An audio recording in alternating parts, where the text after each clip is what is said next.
Last వీడియోలో చెప్పాను కదా, గుండ్లూరులో ఉండే బాబా టెంపుల్కి వెళ్దామనేసి. అక్కడే ఇది బయట అనమాట, చెయ్యేరు నది అంటారు. నేను చిన్నప్పుడు ఇక్కడ అప్పుడప్పుడు వెళ్ళేవాళ్ళం. ఫుల్గా వాటర్ ఉండేవన్నమాట, బాగా ఆడుకునే వాళ్ళం. ఇప్పుడు చూడండి అస్సలే వాటర్ లేవు.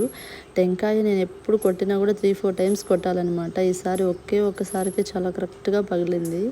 కొంచెంగా అలా కొబ్బరి తినేసి ఇంకా సోమనాథ స్వామి గుడికి అయితే బయలుదేరి వచ్చేస్తాం. ఇది నెందలూరులో ఉంటుంది, చాలా పెద్ద గుడి. ఇక్కడ వెంకటేశ్వర స్వామి అయితే ఉంటారు. మనం స్టార్టింగ్లో వచ్చినప్పుడు మనకు నచ్చిన కోరిక ఏదైనా కోరుకొని 108 రౌండ్స్ తిరుగుతామని మొక్కేసి వెళ్ళాలన్నమాట.